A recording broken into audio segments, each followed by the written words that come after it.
의왕에서 또 박 전 대통령이 서울 서초동까지 오려면 차량 신호 또 다 막아주는 거 아닙니까? 뭐 그렇게는 할 수 없겠죠. 지금 자연인이고 지금은 경호 문제도 청와대 경호랑 떠나져 있잖아요.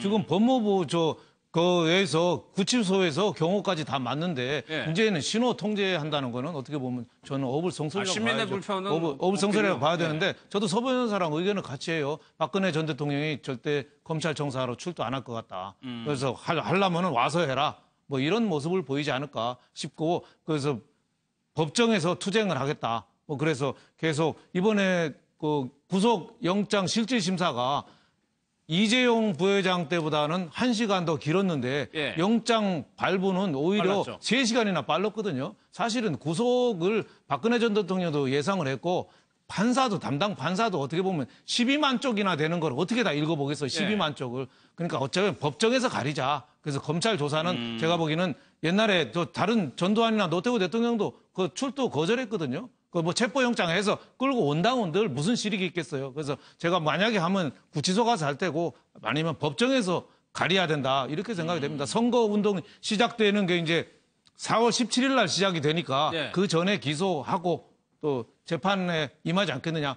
빠르면 한 10월이나 11월쯤에 1심 판결이 나온다니까 법원 그러겠죠. 판결에서 모든 역량을 총동원할 것 같다 이런 생각이 이게 듭니다. 어떻게 보면 이게 지금 대선 전국을 지나서 차기 다음 대통령이 돼서도 굉장히 중요한 정치적인 사건이 될 수 있습니다. 그렇죠. 아주 정치적 부담이 큰 사건이라는 생각이 들고요. 그런데 저는 박근혜 전 대통령이 두 가지 길이 있었습니다. 정치인 박근혜로서의 대응 방법과 피의자 박근혜로서의 대응 방법이 있었는데 저는 이 사건이 초반기에는 박근혜 전 대통령이 검찰 수사, 특검 수사 다 거부하고 압수수색도 거절하면서 정치인 박근혜로서 부당하다 이런 길을 걸었었는데 중간 전부터 시작해서 피의자 박근혜로 돌변해서 제가 볼 때는 검찰 수사에 임하고 특히 영장 실질 심사에는 가지 않을 거라고 하는 의견이 지배적이었습니다. 어차피 소명은 다 끝났고 그렇기 때문에 구속하든 안 하든 이건 정치적으로 결정할 거지 내가 간다고 안 간다고 해서 큰 차이가 없을 거라고 생각했는데도 불구하고 출석을 하는 걸 보면서 조서받은 데 14시간이 걸렸는데 자기가 조서 쓴 진술서를 확인하는데 7시간 반 동안 꼼꼼히 확인하는 모습을 보고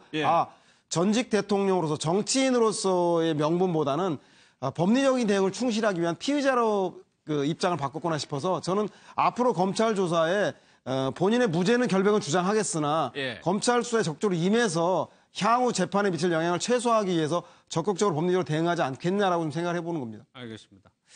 18년, 19년이라는 뭐 얘기도 있고요. 박근혜 전 대통령의 화려하고 굴곡이 많았던 정치 인생 한번 좀 정리를 해보겠습니다. 그 전에 좀 관련 영상부터요. 좀 보고 오도록 하겠습니다. 지난 역사를 돌이켜볼 때 참으로 가난과 사회 혼란과 수난이 많았는데 훌륭한 성장을 했기 때문에 지난날은 고난이 하나의 축복이 될 수 있다고 생각이 들어요. 영부인을 여의신 지 5년 남짓 만에 당신마저 떠나시니 세 유자녀의 통함은 이루 말할 수가 없고 저는 국민 여러분께 큰 빚이 있습니다. 국민 여러분께서 부모님과 형제 자매가 되어주셨기 때문에 작은 행복이라도 느끼면서 살아갈 수 있는 국민 행복시대 제가 반드시 열겠습니다. 我很高兴和大家一起谈一谈韩中两国要共同开启的未来。 In science, technology, and industry, and enriching this further with our unique cultures. 아이고 이렇게 칭찬까지 들어요. 내가 이러려고 대통령을 했나 하는 자괴감이 들 정도로 재판관 전원의 일치된 의견으로 피청구인 대통령 박근혜를 파면한다. 국민 여러분께 송구스럽게 생각합니다. 성실하게 조사에 임하겠습니다. 국민께 어떤 점이 궁금하십니까? 외국인을 부인하십니까?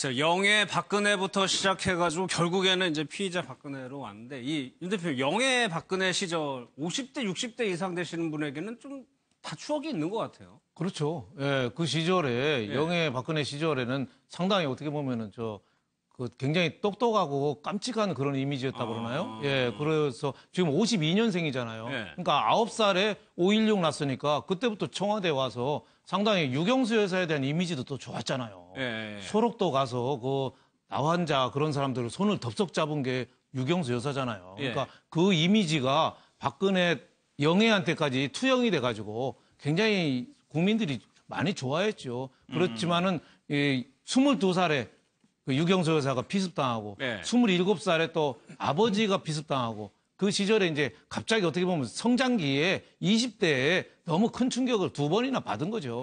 그러면서 정상적인 그 사회생활을 하지 못하고 그 이후에 27살 이후에 한 18년 동안 칩거 생활을 하면서 모든 게 조금 왜곡된 게 저희들은 국민들은 몰랐던 거죠. 근데 대통령 되고 보니까 화법도 유체이탈 화법이고 그러니까 공감 능력이 세월호가 저렇게 했는데도 별로 그 개의치 않는 듯한 그 유족들이 옆에서 아우성을 쳐도 좀 손 한 번 잡아줄 만한데 그냥 등 돌리고 가는 모습 뭐 이런 거에 대한 국민들이 좀 많은 좀 충격을 받았지 않았냐 싶은데 하여튼 저 98년에 정치 출발해서 지금은 거의 뭐 19년 만에 이렇게 어떻게 보면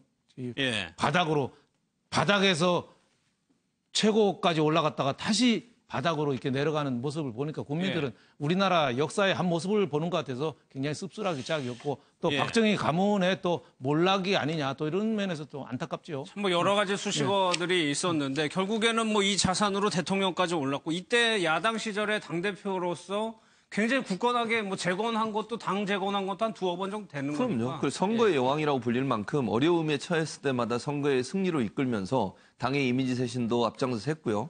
또 거의 뭐 지지도가 낮은 정당의 지지도를 높이 올려서 사실은 지금의 이제 자유한국당처럼 됐지만 그 전에만 해도 박근혜 전 대통령이 당대표로 있을 때만 해도 이미지가 좋았죠. 그리고 지지도 많이 받았고요. 국민들에게. 반대하는 사람도 많이 있었지만 그걸로 본다고 하면 정치인 박근혜로서의 역할을 잘 한 것 같아요. 근데 그것도 사실은 이제 저는 이런 생각이 드는 거예요. 물론 이제 돌아서 그전에는 우리가 몰랐지 않습니까? 최순실이라고 하는 존재를 몰랐죠. 그렇죠. 최순실이라고 하는 비선이 여러 가지 일들에 개입이 돼 있는 거 아니겠어요? 박근혜 전 대통령이 야인시 생활을 하다가 그걸 접고 국회의원으로 들어오게 한 계기도 최순실이라는 얘기가 있고 또 그걸 통해서 대통령까지 되게 만들기 위해서 여러 가지 일들을 했다고 하는 걸 보면 또 박근혜 전 대통령이 정말 혼자의 힘으로 그렇게 한 게 아니라 최순실이라는 비선 실세를 등에 업고서 또 그가 하는 여러 가지 방법들을 통해서 저 자리까지 온 게 아닌가 하는 생각이 들어서 씁쓸한 생각이 듭니다. 그렇게 되면 결국은 누군가의 조정을 받은 사람밖에 안 되는 거 아니겠어요? 본인이 주도적으로 정치적 지도력을 발휘해서 물론 그게 전혀 없다고는 얘기할 수 없겠지만 그럼에도 불구하고 많은 부분에 있어서 최순실이라는 비선 실세가 영향을 미쳤다고 하면 우리가 지금까지 본 박근혜 전 대통령은 뭔가 만들어진 그리고 누군가에 의해서 포장되어진 그런 모습으로만 보여지니까 또 더 그 실망감이 더 크다고 볼 수 있겠죠. 그러니까 정치적 승부사로서의 기질은 다분했는데 국민을 통합시키는 국가 리더로서의 비전은 갖추지 못한 게 아닌가. 특히 정치에서 지지자를 결집시키고 반대자들에게 그 비판을 받지만 자기 지지층은 그 결속을 단단히 하는 그런 그 특이한 재능들을 많이 갖지 않았습니까? 그런데 그것이 대통령이 되어서는 이제 자신을 지지해준 지지자뿐만 아니라 넓게는 보수층, 나아가서는 야당까지 대화와 협력이 되어야함에도 불구하고 그런 데까지 이르지 못해서 국민과 언론과 정치로부터 불통이라는 지적을 받으면서 결국은 비선 실세에게 의존해서 국정이 난맥상에 이르게 한 것. 제가 볼 땐 그래서 개파의 수장, 하나의 특정 정파의 수장으로서는 탁월할지 모르겠으나 전체 국민을 통합시키는 리더로서는 한계를 많이 보인 그런 오명을 가진 대통령으로 평가받을 것 같다는 생각이 듭니다. 그 비선 실세, 최순실 씨의 오늘 모습을 좀 한번 보겠습니다. 오늘도 재판이 있었다고 하는데 아무 말도 없었다고 해요. 근데 서정훈 변호사님, 이경재 변호사가 나섰는데 이게 이제 어제 얘기고 오늘 같은 얘기는 그 영장 전담 판사, 강 판사에 대해서 인시공정성 얘기를 했거든요. 학생에게 아주 어려운 수학 문제를 풀게 했다는 식의 얘기를 했는데 어떻게 보세요? 제가 보기에 상당히 그 부적절한 비판으로 저는 이게 보이고요. 다만 이제 그 지금 법적으로 보면요. 최순실, 박 대통령, 이재용 부회장 이 세 분에게 법률적인 운명 공동체예요. 그런데 이게 두 가지 이유인데 뇌물죄의 성격이 두 가지가 있는 게 첫째는 필요적 공범이에요. 예. 이 말이 준 사람하고 받은 사람은 동시에 성립해야 돼요. 따라서 이게 이재용 부회장하고 박 전 대통령은 바로 이게 필요적 공범이기 때문에 운명 공동체고요. 예. 물론 이게 형량은 달라요. 그런데 두 번째는 뇌물죄는 신분범이에요. 이 말이 이게 공무원만 범할 수 있는 죄인데 이런 경우에 최순실은 민간인이잖아요. 예. 단독으로는 못 범하고 박 전 대통령과 공범자 할 때, 즉 공동정범만 되거든요. 따라서 이게 그 세 분은 법률적으로 운명 공동체다. 그래서 아마 저런 대응을 하는 게 아닌가 이렇게 보이고요. 예. 그다음에 또 하나 이거 사소한 잘못이지만 이게 기간이 있잖아요. 예. 예를 들어 이게 지금 구속되고 나면 이게 최장 20일인데 4월 19일이 아닙니다. 이게 두 가지 원칙을 알아야 되는데 어제 우리 구인영장이 발부됐죠. 예. 그럼 이게 정식 명칭은 구인을 위한 구속영장이에요. 요 기간도 하루에 산입한다고 법이 되어 있습니다. 그럼 이게 어제가 하루가 되고요. 예. 그다음에 기간 계산할 때 10일하고 10일 연장인데 예. 원래는 초일 불산입의 원칙인데 구속 기간은 초일을 산입하게 돼 있어요. 따라서 이게 어제가 1일, 그다음에 오늘이 2일이에요. 예. 그래서 이게 4월 18일이 20일째고 20일 이내에 기소를 하는데 예. 문제는 이게 하루도 중요합니다. 재판할 때는. 그런데 문제는 4월 17일부터 이게 공직선거법에 선거가 되잖아요. 예. 따라서 이게 제가 보기에는 그 선거 이전으로 예. 왜냐하면 예량을 최소화하기 위해서 그 이전으로 하지 않을까 이렇게 보입니다. 날짜를 수정해야 된다. 이 말은 뭐냐면은 정치적으로 판단했어야 된다는 거예요. 지금 그렇죠. 판사 법원이. 네, 그리고 아니 변호사가 강부영 판사가 얼마나 기분이 나쁘겠어요. 네. 강부영 판사의 능력을 완전히 뭐라고 해야 되죠? 판사할 자격이 없다고 얘기한 거 아니에요, 학생으로 지금? 그냥 비하시켜. 그러니까요. 네. 그러니까 강부영 판사가 이걸 심리할 능력이 없다. 이거 지금 내용이 또 그 얘기예요. 그런데 이경재 변호사가 그렇게 얘기하면 안 되는 거죠. 네. 같은 법정이고 또 강부영 판사가 지금 1, 2년 판사 하루 이틀 판사한 게 아니잖아요, 지금. 본인의 경력이나 여러 가지 능력이 있어서 그 자리에 앉아 있는 것이고 그걸 가지고 이 사람이 능력이 있다 없다 얘기하면 안 되는 것이죠. 이경재 변호사 아주 부적절한 얘기를 했고 또 한 가지는 제가 얘기한 게 아니고 여기 있는 서 변호사 얘기한 거예요. 그 전에 했던 말 중에 뭐가 있냐면요. 불구속 수사 원칙과 무죄 추정의 원칙을 다 무너졌다. 이런 얘기를 했어요. 예. 그런데 제가 얘기하면 또 전문가 아니라고 공격받을 수 있으니까 서 변호사가 한 얘기예요. 무죄 추정의 원칙을 따지면 구속하면 안 돼요. 아무도. 예. 그렇잖아요. 왜 구속을 합니까 그럼? 구속 적부심사가 왜 있는 거예요? 무죄 추정의 원칙이면 누구든 구속하면 안 되는 거죠. 그렇게 따지면. 아까 뭐 80몇 %라고 했죠. 구속되는 82%고요. 예. 제가 그랬잖아요. 어떤 사람한테는 무죄 추정 원칙, 어떤 사람한테는 유죄 추정 원칙. 이게 말이 안 되잖아요. 예. 그래서 이게 저거보다 상위 원칙이 모든 사람에게 법 앞에 평등하다. 형평성의 원칙이 더 상위 원칙이라는 거예요. 그러니까 이게 저는 계속 보면서 계속 이런 얘기만 하고 있거든요. 법리적으로 따지는 게 아니고 정치적인 문제만 계속 걸고 넘어지고 있어요. 한 번도 인정은 안 하고. 그러니까 저는 그게 그 이경재 변호사가 진짜 부적절하다는 게 지난번에 탄핵 심판에서도 그 대통령 변호인단이 원고하고 싸워야 되잖아요. 예, 국회 예. 소추인하고. 근데 자꾸 재판관하고 싸웠어요. 그러니까 뭐 결과는 8대 0이라는 엄청난 콜드게임 패를 했잖아요. 이경재 지금 변호사도 검사랑 싸워야 되잖아요. 네. 검사랑 싸워서 결백을 증명해야 되는데 영장 발부하는 판사를 갖고 저렇게 판사가 물론 나이는 어리죠. 대통령 박근혜 전 대통령하고 23살 차이 나는데 나이하고 무슨 상관이 있어요? 어린 아이한테 뭐 고등 수학 문제 풀라는 거랑 똑같다. 이런 비유를 한 거는 이경재 변호사가 굉장히 부적절하다. 예. 그러니까 아직까지 형은 확정된 게 아니잖아요. 아직까지. 그러니까 법원에서 무죄를 하여튼 판결을 이끌어내려고 노력을 많이 해야 되는데 저런 식으로 네. 자꾸 정치적 발언을 하는 거는 이번 사태에 초점을 자꾸 흔들어서 오히려 박근혜 전 대통령이나 최순실 씨나 이런 분들의 형량에까지 제가 보니까 불이익이 가지 않을까 걱정스럽습니다. 계속 그 현장에 가보지도 않은 분이 어떻게 저 문제 푸는 현장에 가봤습니까? 저분이 이게 법정에 있지도 않았잖아요. 근데 판사가 어떻게 문제를 푸는데 저는 도저히 납득이 안 돼요. 그러니까 저도 똑같은 얘기인데 이경재 변호사 번지수를 잘못 찾아 한참 잘못 찾은 게 본인은 최순실 변호인이잖아요. 예. 근데 박근혜 전 대통령까지 재판에 신경을 쓸 겨를이 있습니까? 이분 얘기에 따르면 국회에서 한 탄핵 소추도 헌재에서 탄핵을 인용한 것도 그렇고 이제는 법원에서 영장 실질심사에서 구속영장을 발부한 것도 그렇고 예. 본인의 이야기를 빼놓고 모든 법조인들이 다 틀렸다고 하는 얘기인데 이런 것들에서 국민들이 납득할 수 있을 것인가? 예. 최순실 씨 재판에 신경 써서 최순실 씨 문제에 대해서 변호를 잘하는 그런 법리적 대응을 하길 바라는 것이 국민들이 이경재 변호사를 바라보면서 느끼는 생각인 것 같습니다. 서 변호사님이 이 박근혜 전 대통령하고 최순실 씨의 관계를 잘 설명을 해주셔가지고 이해는 갑니다만 조금 지나치다는 생각이 좀 드는데 오늘 이제 재판이 끝난 다음에요.